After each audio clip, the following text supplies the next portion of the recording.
Good evening, afternoon, whatever applies. This evening's Dharma talk is titled Details of Fixation. I think that's the title I gave. Oh, and I thought about this a little bit, trying to give a title that would reflect what it is I want to talk about.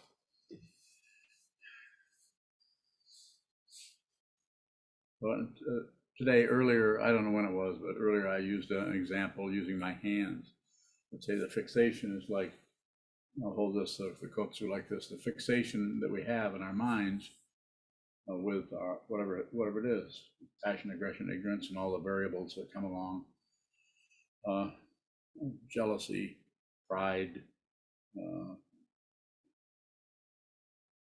anxiety, depression, feeling worthless. Well, we could go on and on, but that situation that comes up is that we tend to fixate on, that we like it to just go away. We would like it to, or else we'd like to find out why it's happening so we could figure out where the off and on switch is. So when it shows up, it's difficult. There's different ways of describing it. Some people might have this in a very low vibration. It might not be that difficult. It's something that they can work with, and sitting meditation tends to ease that for people. And sometimes it can make it worse because my way of talking about it, it isn't necessarily happening this way, but the way I understand it is we've been shutting down on it for so many years. When we finally do stop trying to shove it away or push it away or meditate it away, instead we're just going to just look at it. We're just going to, whatever shows up, we're just going to receive it, just receive it, just receive it. And then that which has been hidden begins to show up, and so the whole feeling can be one of being difficult in such a way that we begin to think, I'm getting worse, this is not working, this meditation is not good for me, not a good idea, maybe I should do something else. So when we see the difficulty, let's just call it anxiety. So we're sitting and we see, we feel, we taste, we experience something that we are calling it anxiety. It might be something other than anxiety. Even anxiety is just a word for something that I don't know what the hell it is, really. So we use that, and 15 people all say they have anxiety, could be dealing with something completely different than the person next to them. So the detail part of what I'm trying to say is that when we look at the anxiety, we're just seeing what I would like to say is the leading edge of the anxiety. The part of the anxiety that is adding or contributing to the problem is it's much more detailed and much more complicated than just what is showing up as that feeling that we're calling that, calling whatever it may be. So by looking at it, as when I say shikantaza, just observe. If you go away from it, if you add to it, any commentary at all stops the investigation, and just the raw, rugged edge of that which arises when you just receive is not particularly enjoyable. And what I would say is return to the cushion, return to the cushion, return to the practice over and over and over again, and look at that situation as much as you can. What we're doing is we're training ourselves to see deeply into anything, into any life event, any death event for that matter, anything that's coming into being or passing out of being, anything that is in the beginning stages, something that is in the path stages, or some kind of movement, and something is this actual fruition of some kind. So the details are, and try to come up with some metaphors for this that will be helpful, but you can also ask questions. When you look at the fixation, let's do it very literally. I'll give you a show and tell. Here's the fixation, is my fist around this otsu, this noi. But as soon as I see the fixation, I'm seeing this much of it. that little finger, that's the fixation, and that's what we back away from. That's what we try to get rid of. That's what we fluff up or explain or blame on somebody, blame on ourselves, blame on anybody. Blame it on the teacher even, that happens also. Blame, explanation, evaluation, elaboration, we see it, and instead of just dealing with it, it actually softens up the sharp edges of that anxiety by elaborating on it, because it is a sophisticated and highly polished form of ignorance. Elaborating, talking about it. Many of you have been married, know what I'm talking about. Elaborate on anything but to look at the fundamental situation. Fundamental situation, not easy, especially if the mind that is the mind or the minds that are trying to deal with that, trying to communicate, have never even communicated with themselves.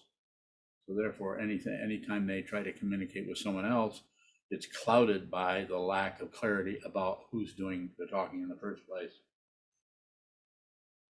This is part of it. Seeing this, continue to look, continue to observe, continue to receive, and eventually, if you don't add, subtract, or divide, or do very little of it, then you'll see a deeper, more of a detailed area of that fixation on something, the fixation on. Shall we just stick with anxiety, just a fixation on it? So having anxiety may not necessarily feel like you're doing it. And you may not be, from the point of view of your own practice or your mind stream or your attitude towards training your mind, or the amount of time that you practice or study the Dharma, you may not have started in the first place, but when you receive that, instead of receiving it as something that needs to show up, it's dependently risen. There's no one to blame for that. No personhood behind any of that. But we create a personhood that doesn't want that. We fuel, support, encourage, vote for a person who can stop feeling that way or shouldn't feel that way. Or the other one is, here I go again. Why is this always, why? The why question is, you're asking for circles. Why? Because. Why? Because. Or why? I don't know. Why? I don't know. Why? I don't know. Something about that makes us just dizzy enough to not be able to see what it is we're looking at, which is just dependent origination. It has nothing to do with you. The intense anxiety or fear or jealousy or whatever it is that shows up in the mind stream is none of your business. It's happening in, we could say, your mind stream, but if you make it, if you personalize it, if you go in and take what's aggravating or disturbing and you validate it by saying, I'm feeling this way. You can say I'm feeling this way without doing validation, just as a reference, but it actually happens in the mind stream without the statement, I'm feeling this way. We're just doing it because we are fighting with what is arising. So instead of actually looking at that fixation and receiving it as it is, all the details of the fixation, all the details until it is seen so clearly that there's no more fixation. And that which was there is no longer grasped as your territory, your own anxiety. And when it's kind of an occurrence, but not exactly. It's more of the lack of an occurrence. It's the lack of the fixation. And you won't even know it's gone. You won't get a credential for getting rid of anything.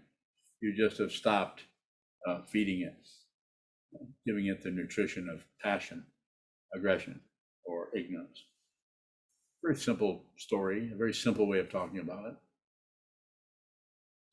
But what I'm endeavoring to help you with is so you can see that just observing this won't get rid of the anxiety. Anxiety may come, it may come back, may stay away for 3 weeks. The fundamental realization is that there's no one who's suffering. Suffering is there. There's no, the personhood, that's the fundamental issue, that we can't just get rid of the person because there wasn't anyone in the first place. No solid being in the first place. well, it's somewhat formulaic in the way I'm talking about it, but the way it shows up for you could be different than that. This is what the examples I'm giving may not fit, but what I'm saying may trigger or may help you see that you're participating in your own anxiety, you're helping it by pushing, by fighting with it. And we take it personal. We think I shouldn't be feeling this way. Or the reason I'm feeling this way is because of what happened when I was 3 years old and how I was mistreated.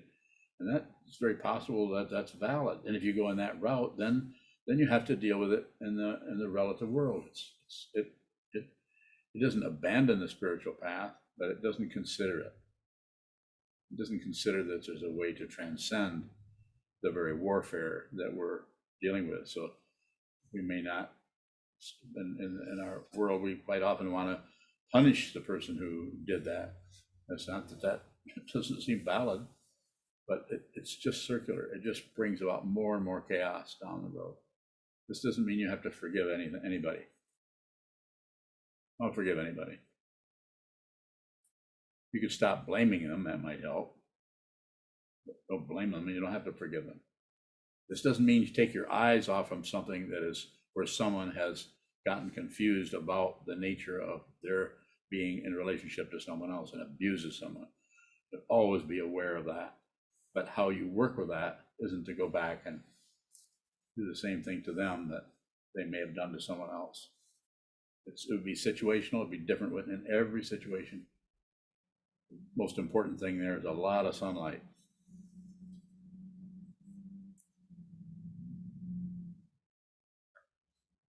You've all heard of vitamin D, I'm sure. Yeah. What does that stand for? Anybody know? Vitamin D. Why do they call it D? Why isn't it quite vitamin Q? Nobody's going to help me, then I'm going to go on. Fixation. It feels so real, it feels so valid because there's someone who is fixed and fixated, and there's something they're fixated on that shouldn't be happening. It won't go away, but we've got it. So if we look at it closely, sitting practice of meditation is part of it, but also just seeing it when we get up from the table to walk down the hallway to go to another room, that tight knot in our stomach or our chest, or that is creating pain, suffering for us. Please look at that. No pushing, no pulling, aggression, no pushing, passion, no pulling. What I mean is, don't explain it. You could explain it. You could get a little bit of relief just by blaming somebody for it, who's, relatively speaking, probably did start that or contribute to it. But if you go that route, then you might as well take it to court. What's that going to be? That's all about right and wrong. It's all about proof. Be very careful when you look for proof. All proof, all evidence is partial. You can't find complete evidence for anything. When I say partial, I mean you can't get all of the facts. Sure looks like it though. And the ego mind is anxious to get all the facts so we can know who's the culprit, know who did it, so we can hold them accountable. I'm not saying we can't hold something accountable. There's going to be cause and effect, and we can work with that, but it should be worked with in a broader context that includes everything as much as possible, without a lot of correcting that has to do with ego nutrition in any direction. So details,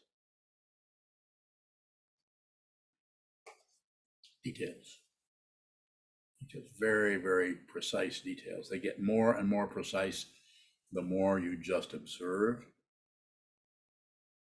Don't add or subtract or divide or do anything with it other than just whatever's showing up in the mind stream needs to be there because it is dependently risen. You need to be here because you're dependently risen, this body-mind complex. But your true nature is not separate from anything. Your true nature is not even human.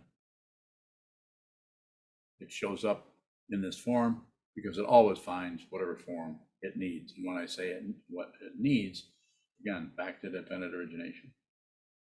Cause and effect in a grand scale is an understatement.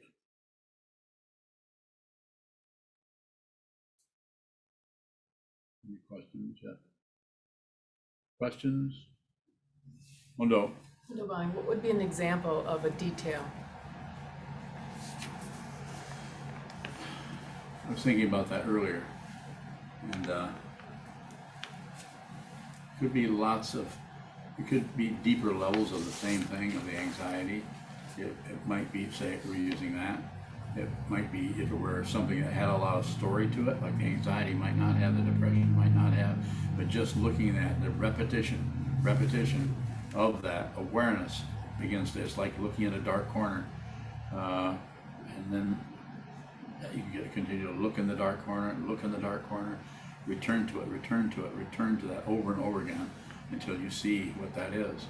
So the details could be hidden because you don't persist. You look in and conclude. The details are all there all at once. You can just see them. But instead we don't get enough, so then we back out and look for something. Oh, this isn't working.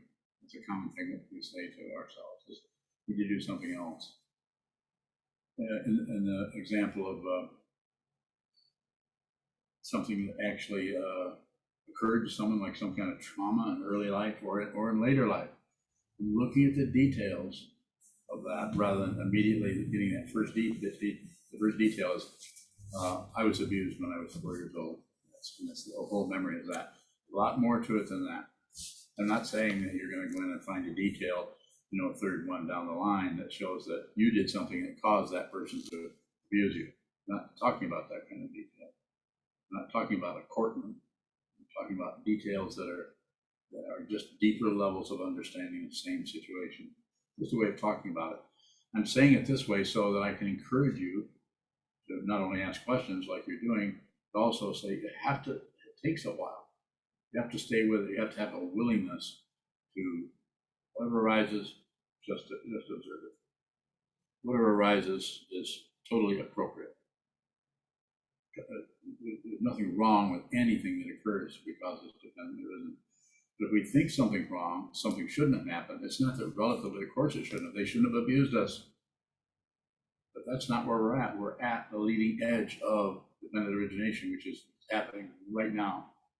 So how to work with that is to just receive that and don't go back in order to give subsistence to your own self-centeredness by blaming.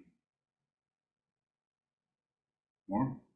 Oh, divine, are details thoughts, memories, feelings? All of that. Could be all of that. You might sit, you might go into retreat and sit for a while and nothing much happens, or just a lot of discursive thought, and then a certain aspect of your life might start to crack apart, or things start coming into consciousness that weren't there before. Perhaps. Not always. There's no guarantee of anything. It might be that none of that happens. It might be just a not sure what's happening kind of feeling. Not sure that you're getting anywhere. Might even have feeling like you're wasting your time because there's no evidence coming in. Divine, on the cushion, are we looking at those details, or are we? Whatever moves in the mind is the object of meditation. Whatever's showing up, that's the object. Different than other kinds of training. Sometimes that's called vipassana, and like shamatha, vipassana, or mindfulness awareness. Mindfulness is more of a focus. It's more like that aspect of shikantaza that happens. Shikantaza, if you're practicing shikantaza, you're doing shamatha vipassana. It's just that you're doing it with your particular mind stream, with your particular dynamic, rather than doing it because somebody says do it this way. That's why we don't do walking meditation when somebody hits a gong. We chant the sutras together because we have to. We have to do it that way. But when it's time to do walking meditation, that's up to you when you get off your cushion. It's also up to you how long you stay on your cushion, rather than have some kind of a head person who tells everybody when when to stand up, when to sit down. A little bit of that, but not too much, not more than is necessary in any given practice situation with someone. Allowing, sometimes you say thoughts are none of our business, and it's more about looking or being aware of the movement. Here you're saying, look at the detail. Well, I'm saying look at it, and if you don't do anything with it, if you have something arise in your mind stream that you're not doing anything with, you're just watching it, you will see the detail. You don't have to look at the detail. It's not about investigation per se. It's not about investigation. Yes, this is what we're going to investigate. Just watch what moves, and then if anything would show up that could be described as investigation, that will start to occur on its own, rather than something you intend to go and pierce the veil, so to speak. Sure, bowing. With the image of the fingers coming up, Yes. I might not notice anxiety unless it comes up on the cushion and it's really intense, but I might leave.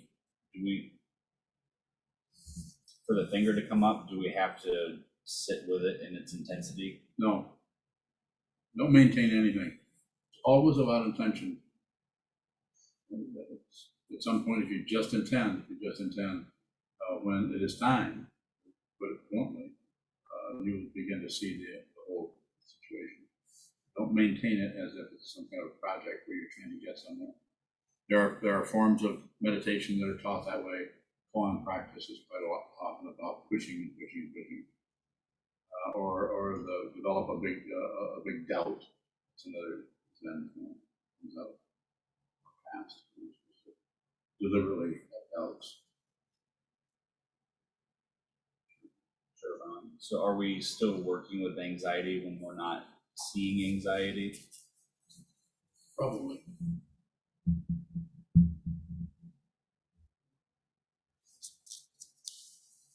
Question from Bobby Tulos in Grand Rapids. Bobby. What are the qualities of a precise detail? Stop it, Bobby. So it is about becoming, let me use this word, it's about becoming very intimate with the, I'm going to use anxiety again, being intimate with the anxiety. So I'm using the word detail because I don't know what else to use. Right before I told Junchu the title of the talk, I was still looking for another word than the details of fixation. I wanted to talk about fixation and say it's not just fixation. It's a process of slowly fixating on something based on fear. And so it's a kind of deconstructing that nobody deconstructs.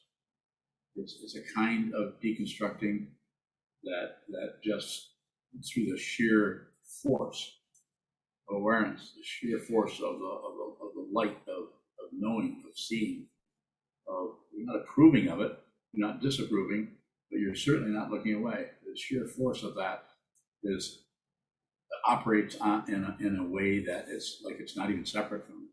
It's not just a light shining on it. It is the light. This is where one of the teachings that comes up is that Buddhas and sentient beings are not two different things. Awakening and realization and delusion are not two separate things. It approaches that kind.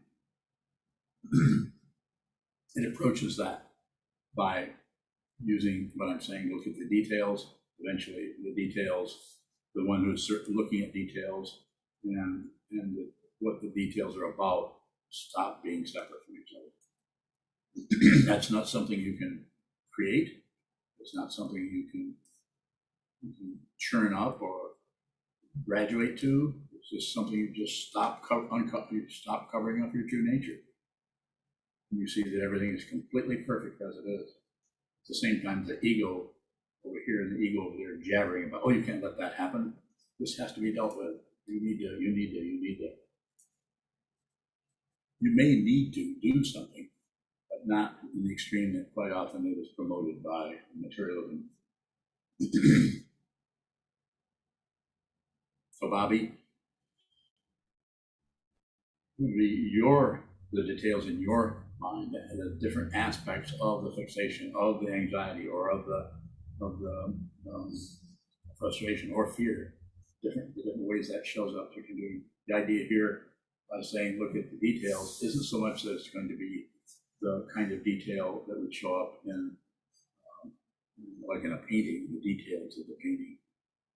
It's more like the teaching that I'm endeavoring to teach is phrased in such a way that will encourage you to continue to look at it, continue to look, because it is at deeper levels than just the first level that you react to and go into have so much anxiety. Immediately abandon the anxiety because it lightens the load of the anxiety by making it kind of your property that you've got to get rid of. You shove it out the door, or ignore it, or stop it from happening, or blame someone. And so that circularity of the mind goes in and starts spinning around instead of just receive. Just receive. This is why we sit down, face the wall. Whatever shows up, receive. Whatever goes away, receive that it's going away. Receive that it's coming back. Receive, receive. As has been said way before I got here, be a good host. Be a good host or hostess, however you want to say it. Be welcome what comes. I'm not talking about welcoming it with some kind of a big outrageous grin, but what's showing up needs to be there. So our understanding of divine origination begins in different ways with different people, but generally it's by just watching the movement without all the personality and all the stories and so on. And it's about looking at the chemistry of it rather than what the chemical shows up as. It's like looking at the chemical without really knowing what it is. Right, Chisho? Chemicals. So it's like looking, like another example that I would like to bring up is like when you chant the sutras, sometimes, well, I don't know, it would be chant sutras, but I don't know what they mean. And I often say, well, you wouldn't, even if you knew the meaning of it, you wouldn't understand. We do, we chant the Heart Sutra in the morning in Japanese and evenings, some evenings, in English. And it's difficult to understand those because they're relative words that are endeavoring to draw you in such a way that you begin to transcend your relative fixation on right and wrong, up and down, success and failure, spiritual path, mundane path. You have to differentiate to some extent, but it's the grasping and the fixation that needs to be seen, so we can see that. See, there's lots of parts to that. At the same time, saying that they may not show up as parts so much as they may be just instants, like return to it, return, as Katagiri Roshi says in his book, return to silence, returning to silence, returning to silence, returning to stillness, return, intention, it's the intention, it's not the maintenance. We don't have to maintain. This whatever this teacher is sitting here is doing, it's certainly not maintaining anything. Nothing to maintain. There's nothing to teach if there are no students. Other questions? Sir. Are there deeper levels to fixation than fear and identity? Yes. You might not even have names. Yes. Depth is, if it goes on and on, you don't have to get rid of any of that. You don't have to stop fixating. That's the ego is trying to stop being a bad ego. Stop fixating, stop. The ego gets to hang around as long as it wants because the ego itself is fixation. It's unreal. It's also dependent. There isn't anything that arises that isn't dependent on everything else for its apparent singularity or identity. That's why it's a grand illusion.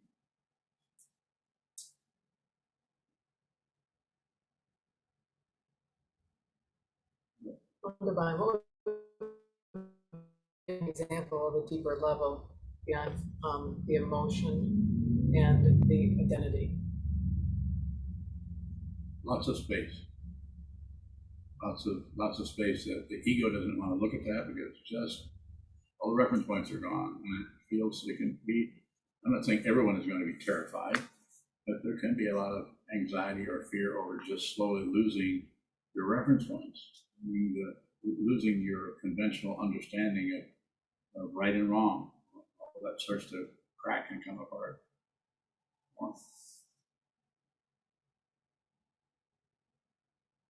Mahavipasana, the great panoramic awareness that doesn't see specific things, but doesn't miss any details, doesn't see specificity, unless that's what needs to be seen.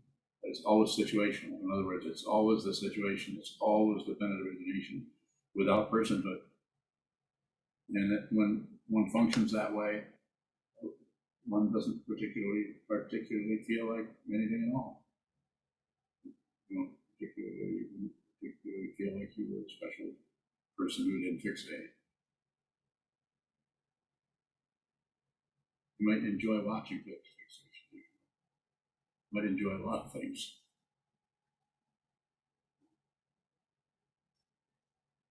I'm about a different question. Is it helpful to flash on dependent origination? It seems sometimes that alleviates the emotion. I think it does.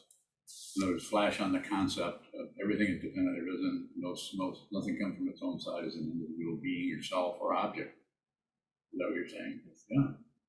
That's a way of using. That's why we study this material. All this intellectual, all these concepts, is to help us when we get tied up in some kind of elaboration of right and wrong, or I'm a failure, or if someone else is doing better, or I'm not getting what I deserve, or no one appreciates me. All of the bologna sandwiches that come down the pike, you can always return to that concept. Or the other one is the refuge in the Buddha, the Dharma, and the Sangha is another more of a ritualized form of it rather than just a conceptual thing. There's no separate thing anywhere. The simple way I put it is nothing is separate. It just looks that way. Everything is dependently arisen. The classical description, not just me, but nothing comes from its own side as an individual being yourself, whether it's an object or a person. There is no own side.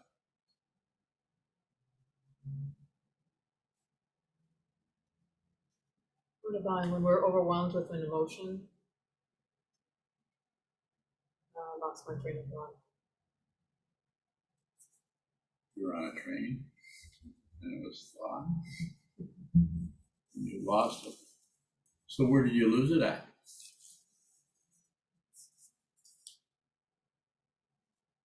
So when you're all full of emotion, what do you do about that? Is that what you're asking?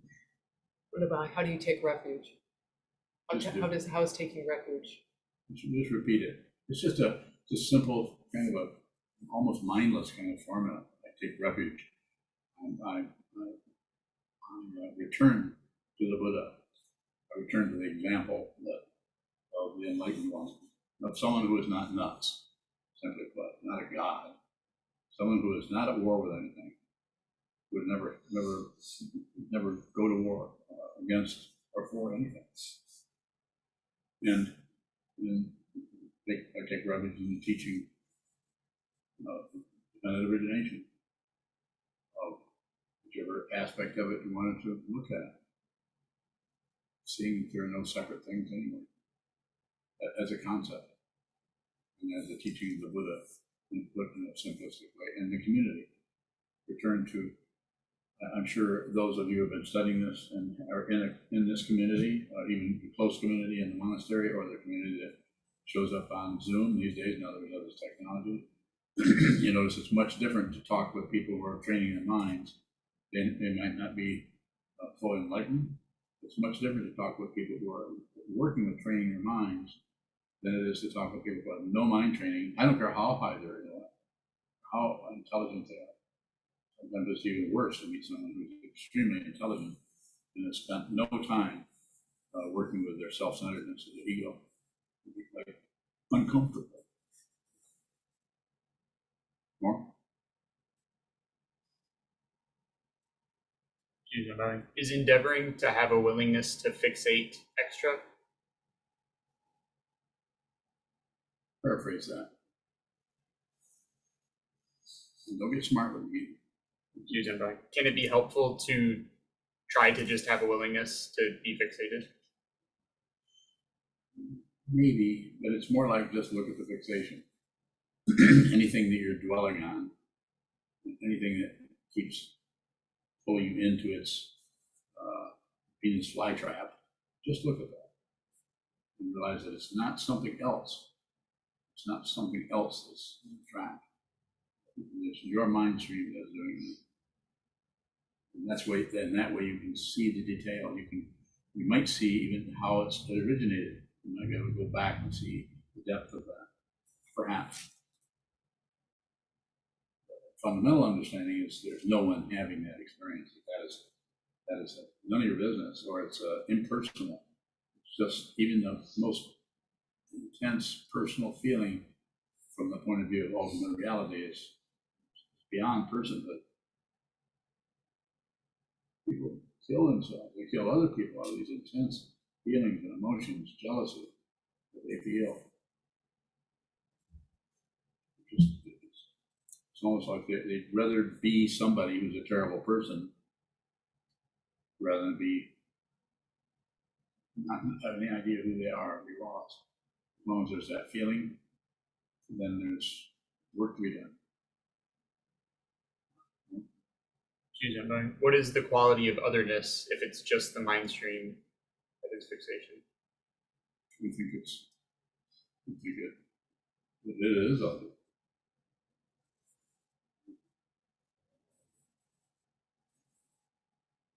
It's the quality we think.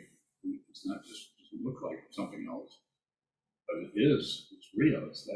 We might have some insight into this being unreal, but we still are fixated on the world and the otherness out there. Empty of other is a Shenton. Wrong. I don't want to get into that because I can't remember half of it.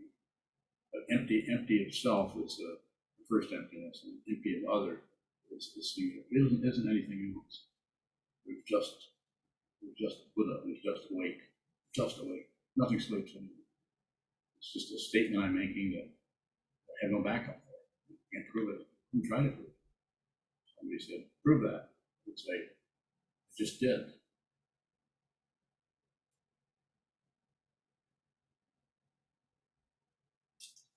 How does fixation come together? It doesn't. It's an illusion. It doesn't come together.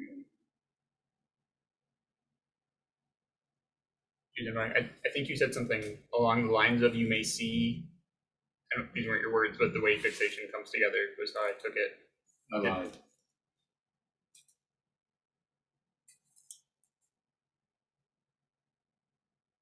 What is it that looks like fixation coming together if it doesn't?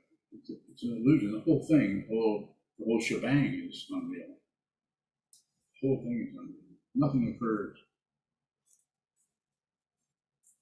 The illusion that things are occurring is intense, and it's a fear-based grasping, and fear-based running away, and a fear-based shutting down. Fear of not knowing who you are, or what's going on, or that you're somehow threatened.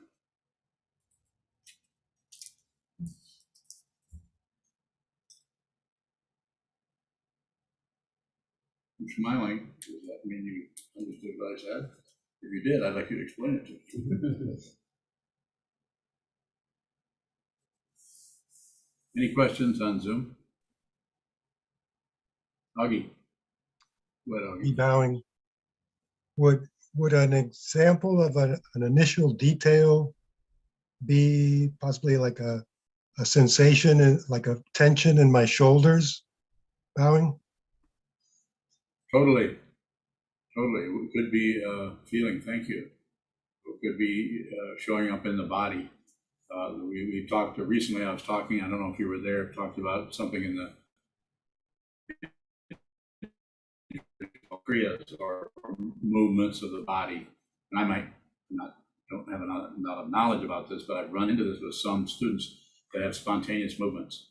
And some traditions are thought to be holy or something like that. It's just the way the mind sometimes expresses itself through the body. It could be a movement of the body, it could be indigestion, it could be any number of things. Body and mind are separated, but they're not two different things. There's a separation there. It's not two different things, nor are they the same. That's why it's so challenging. But yes, it could be experienced as physical discomfort or pain.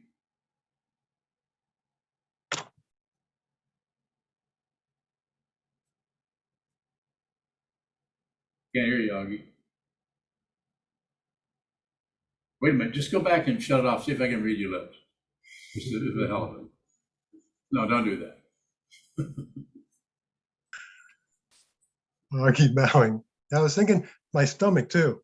That knot that can form in the stomach, the abdomen, seems like an area, I think, for a lot of people where stresses, fears, or whatever can kind of focus. I mean, could that be a place to start anyway?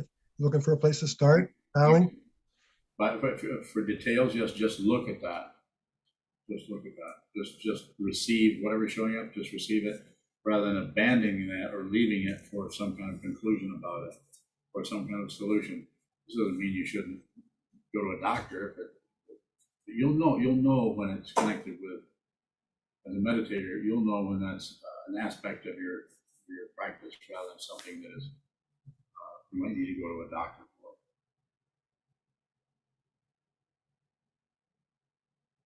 Thank you. So, further questions?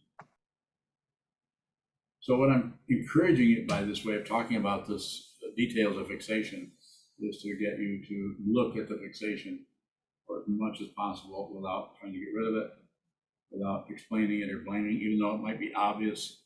The relative truth there might be so strong that you want to just blame some situation or your job. And it's not that didn't cause it, but the fundamental situation is what needs to be looked at.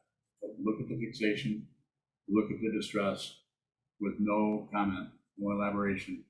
As soon as we start elaborating, then we reify, validate, and actually go back to the fundamental substrate of confusion, which is relative truth. We go back and it's just easier to blame somebody or accuse someone or accuse ourselves.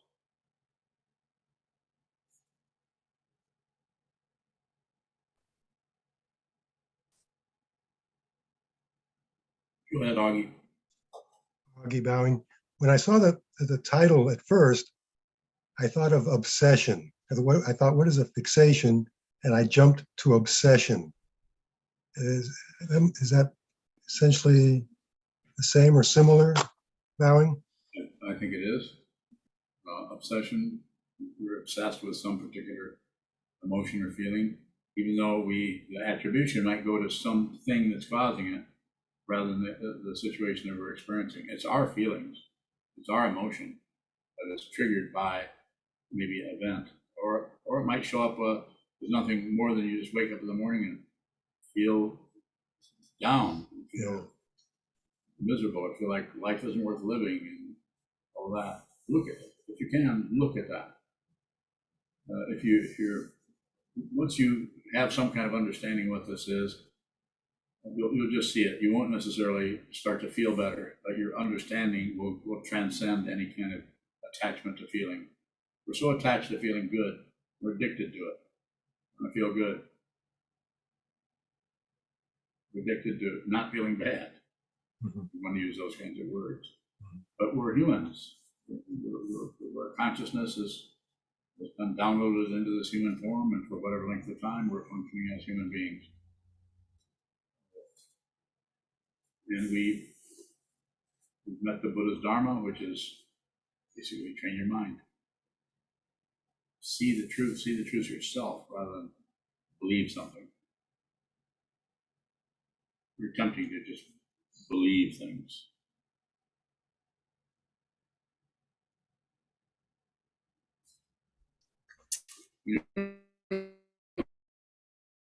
Is the concept of dependent origination of belief. Well, Do you believe it? I don't know. It's not. Do you? Do you believe it? Nope. That's with a capital P. Nope. Nope. I use that kind of set of concepts to encourage people to see the truth, encourage people to see it. You see it yourself. I want you to see it. You don't have to join my crew, although you already have. I mean, you don't need to, as I sometimes say, I'm not going anywhere. I don't need any followers. So the concept is, it's like the raft that crossed the river of samsara, to use that kind of a metaphor. We're going to need something. Once you see it, you may meditate, you may not. You may study the Dharma, you may not. You may teach, you may not. No guarantee of anything more. Well, you vowing, so how is flashing on the concept of defend origination helpful? Is it supposed to soften the situation? It could. Well, You've done that some, haven't you? mm, No? You don't ever think about that when you're having difficulty with emotions. Well, those emotions don't belong to anybody, and because they're dependently risen. it feels like a justification or something. It's supposed to That's make ego. That's ego language. it's supposed to make us feel better. Yeah, it doesn't matter.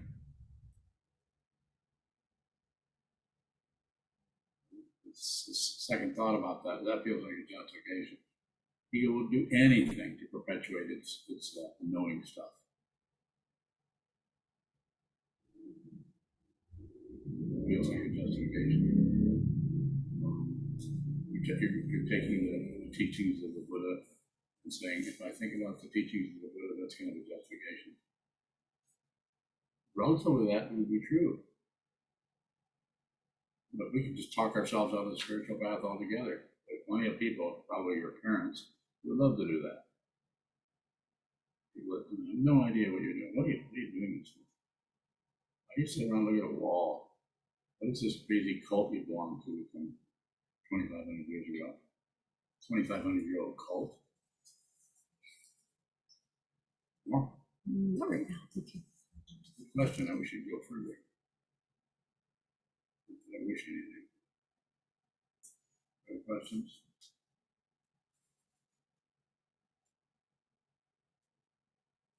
If there's no identity, why does it seem like the same concepts show up over and over? It just feels like there's someone who's in danger. We don't know how that shows up particularly. Maybe it's because human beings have been running from wild buffalo or something, and so they're afraid. They're afraid of starving. They're afraid. So our conditioning comes out of millions of years of trying to protect ourselves as bodies. I am this body, you are that body. That kind of separation, rather than seeing the fundamental nature that we're not separate from each other, separated but not separate. If we were to, is that repetition an imputation? If we were to see it clearly, would it not look like repetition? Yeah, it would not look like repetition. What am I missing when it looks like repetition? You think it's repetition. You're missing that, you think that, rather than it actually is repetition. You think it's repetition.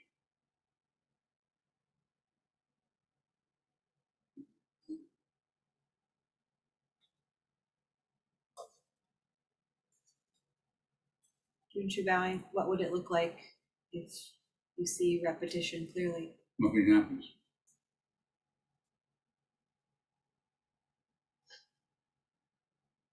More. You gonna let me get away with that? Can't you say, well, Sokuzan, you're talking, something's happening, you're waving your stick around, something's happening. I'm using my voice, something's happening. Is something happening? No. It's an illusion. You have to see it. You can't just think that up and kind of pretend it. You can't just, you have to see it. Otherwise, even if you said even if you repeated what His Holiness the 16th Council, when he was going into his parinirvana in 1981, nothing happens. You can listen to that, and it triggers something. You think about it as what is it about someone like him to be saying something? Direct pointing to the nature of reality, not while he was dying.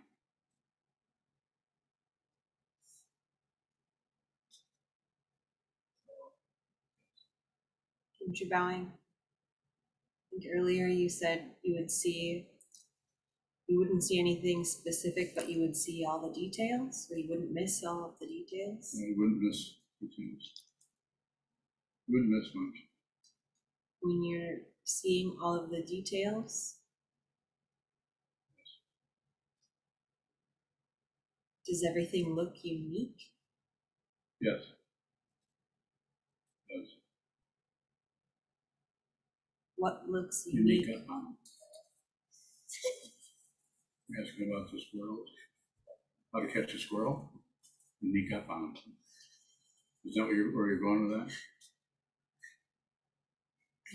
That I mean, Did I catch you trying to make a joke? nope. Oh. So what's your question?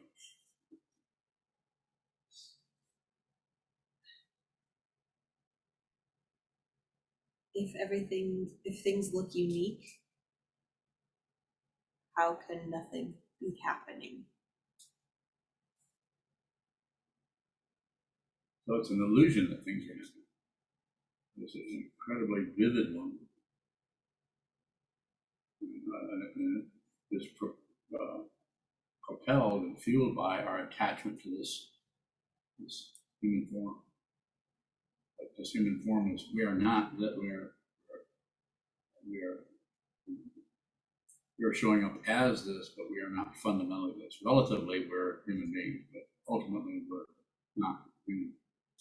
Particularly, goes beyond that more. What does the uniqueness look like if it's not separate things? Yeah, it's a good one. I don't know. But it's unique. So I'll say it this way, and I don't know if this will reach into what it is that you want to know. But anytime you look at anything, you see everything. That's why it's unique. Every time you look at anything, you're not missing anything. You don't miss anything. The whole world is in this. I don't mean to talk about some kind of fancy romantic overall one, and the whole world is in the dewdrop kind of thing. I'm just saying that it's not separate. So therefore, if you see that the things are not separate, then everything you look at, every thought you have, everything that shows up, whether it's your thoughts or whether it's people or whether it's birds or the air conditioner running, is saying the same thing. Not separate. Not separate. Not separate. It says it. But we have to listen.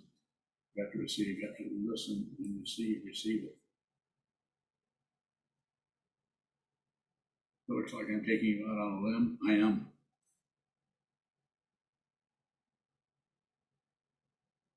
Thank you.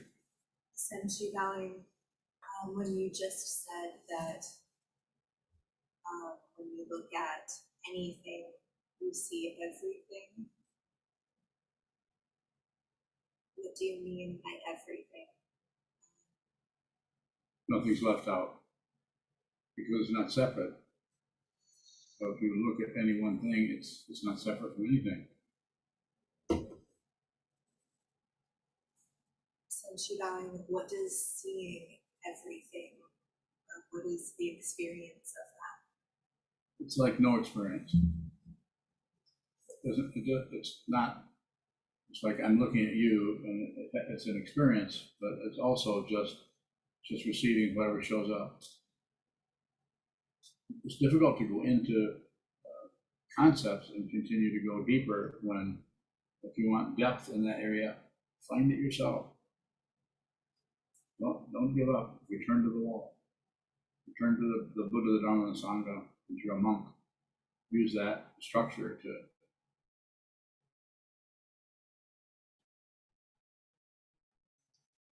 yourself. You see it every day. We all do. We turn away from it. It's threatening to the self-centeredness, the ego that wants to persist, wants to live, wants to be acknowledged, wants to win, wants to have success, wants to be enlightened.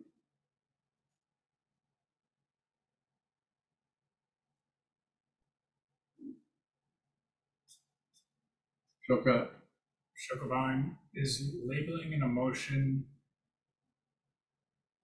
a way of thinking about repetition? Give me an example. Sokuzan, if something arises and I say there's kind of a labeling of something as anger, if I continue to label that kind of a sensation or that kind of a texture as anger, is that a form of thinking about repetition? No, it's a form of ignorance. Label it, you stop looking at it. It's not that you don't have a label for it, you know what it is. It's not like you're totally,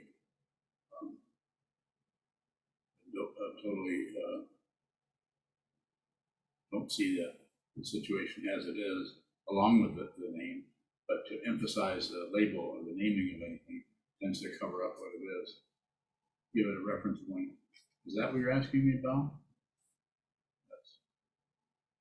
So stop it. Or don't stop it, but just notice that you do it. Notice that you evaluate. The extreme form of that is prejudice. People see people that don't have the same skin color or sort of come from another country, speak another language. And that will not necessarily go away because it's definitely arisen. If someone says they're not prejudiced, anybody says that, they have no prejudice, they're totally free of all prejudice. It's just a way the ego protects itself by finding a credential. At least I'm not prejudiced.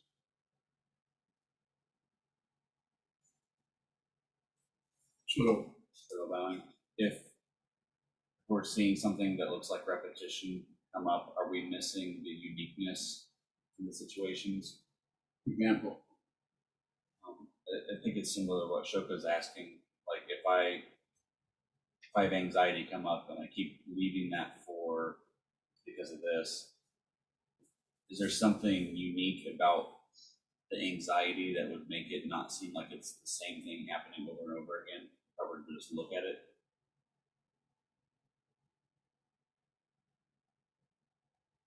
I think it would be variable, to some extent. I can't. The way you're saying it, the way you're asking about it, I can't go in and say it's this way or that way. It starts to get it's too situational. Can you be more specific? And I'll be more situational. Sure, that one is repetition caused by us missing the uniqueness of a situation? Fundamentally, nothing can be repeated. It just looks like it. You get an example of that of doing the sutras over and over and over, chanting for years, hundreds of times, and you'll notice that they're always different. There's something different about it every time you do that. It may not show up as a bright, shining polarity, but something is different about it. It's some different situation because the situation is created by our thoughts about it rather than what shows up.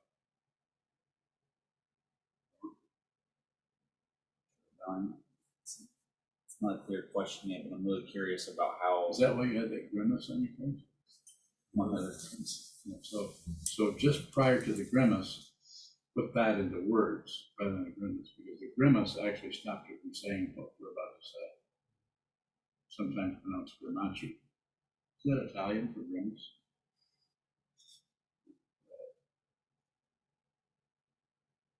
Are you here or somewhere else?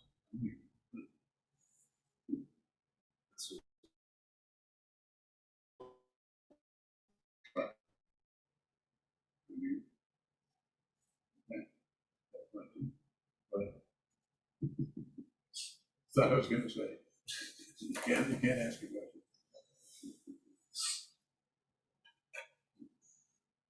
I'm just curious about what's happening in the mind stream when something, the chaining is a great example where it can look different but still seem really monotonous or uncomfortable.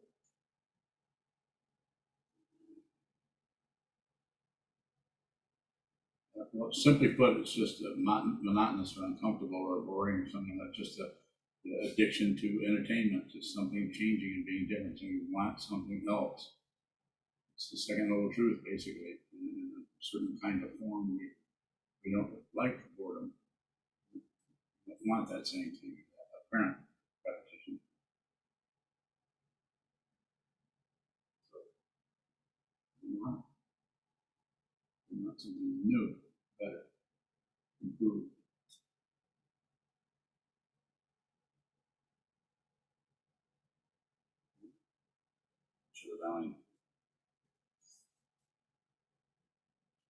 It just seems like a paradox where we're trying to create a uniqueness where you're saying it's already unique. That was my response to YouTube.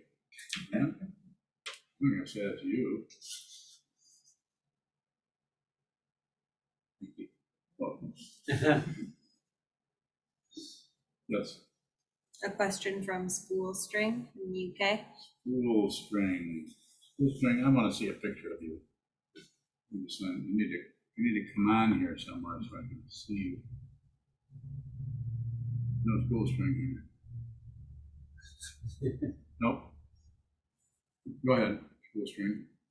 Observing feels very different from receiving. However, I can't tell what separates them. They're pretty much the same. You're just observing something, and just observing, you are receiving it. One of those words might show up stronger than the other one. Just very simple. We've all done this, maybe recently. When we were a child, we'd lay on your back and watch the clouds. Just receiving whatever they are. They're beautiful, and maybe they're dark and threatening. They're just clouds moving in the sky. Just observe them. It's when we try to make this cloud looks like a donkey, and that cloud looks like a leopard with a saddle on its back. And here's a buffalo with, I don't know, what would a buffalo have? We invent things about it, our thoughts. We add on to our thoughts. We elaborate rather than just watch things come and go. It just forms. Any of you, or any of us that have been sitting for a while, you know what it's like to just observe what comes and goes without much elaboration. But then if we get attached to that situation or that feeling that we're accomplishing some kind of samadhi or accomplishing some kind of stability in our mindfulness, then it tends to wiggle away and suddenly we're off chasing something else, trying to get some kind of success out of it, or good feeling, or entertainment. Question from Chris Smith. If you are light, how is it possible to see the darkness? What? If you are light, how is it possible to see the darkness? Chris, I'm supposed to be teaching this, not you. If you want to be a Dharma teacher, then sign up for Zoom and start teaching. You know, if you are light, come on. Bullshit. You know it. Bullshit. I'm not saying that you aren't sincere about the bullshit. That doesn't make it smell any better. Train your mind. Train your mind. This is not philosophy 101.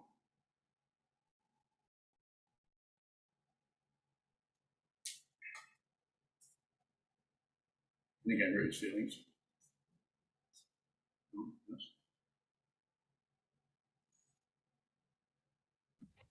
Andy Bowing, Yes, Andy. what is the fixation attempting to accomplish, Bowing? Safety. Safety. Yes, I know what it is. I know what I think about it, and I got a hold of it. And it might be anxiety, but there's a safety in locking down on it and having anxiety. It may not feel very good, but it's better than finding out that there's no one there. That could produce even more anxiety, at least the prospect of that. It could double up.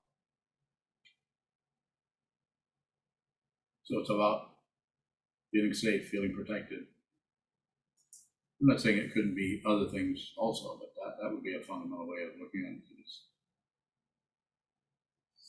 threatened. We feel threatened. You see what this is? Nothing is threatened. There's no one. There needs to be something, some being. I'm not saying that your body isn't threatened by climate change or by the insane police departments and all the other things that are happening in our society.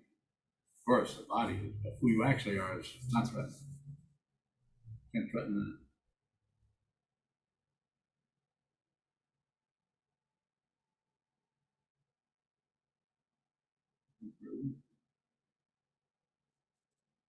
Yeah. This kind of goes along with Chigo's premise, or prior to that, is any kind of gesture we make repetitively when something arises, is that a kind of labeling or fixation? Wow. Perhaps. For instance, if I, when I would be nervous, I often would rub my nose like that for many years.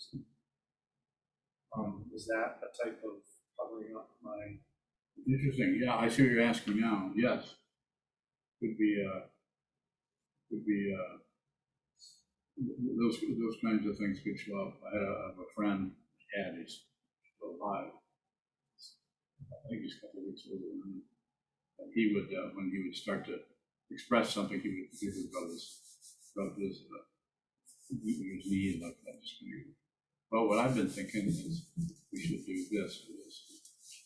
I remember that from years ago. I wasn't sure what that was about then, but looking back, it seemed like that's nervousness, self-consciousness. That's what you're asking. It's like there's a fellow who used to teach meditation. He's a wonderful guy. I really liked him a lot. He actually came here in this building in 1978 or 9, and in the monastery, he had a meditation study group there. And he came and taught one whole class, a level 1 Shambhala training, he was a Shambhala director. And his name is Roger. And Roger came and gave a great talk, but we call it a tech or something like that. He didn't really have a tie on particularly. He was stretching his neck. So I never brought it up to him or asked him about it, but I thought perhaps maybe that was some kind of nervousness. You see a lot of that with different people. You see it with ourselves.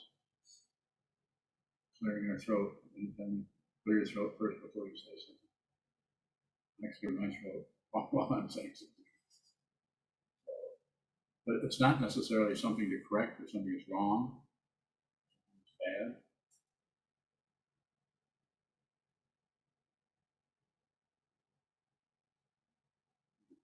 How late is it? 9:20. Yeah, so we can go ahead and close then. It's pretty late, so we offer whatever we offer. Dedicate to me. You want to do it? You're going to do it. I might get it You wrong. want to do it again? No, I might get it wrong. There's somebody already assigned to that. Of course, I knew that.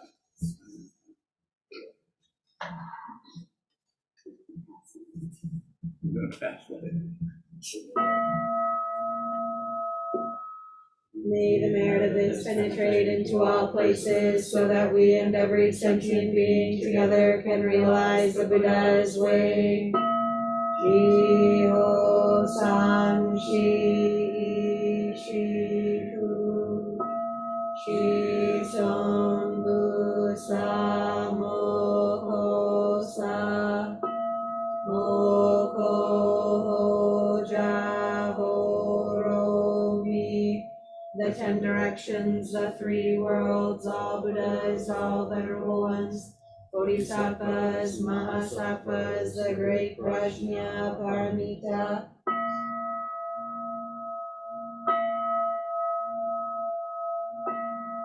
O Buddhas and Bodhisattvas of the 10 directions and the 3 times, please hear us. Please come down out of the light and protect Sokukoji Buddhist Temple Monastery, our Sangha, families, friends, and visitors. Heal everyone who is unhappy, sick, or suffering, and fill them with light.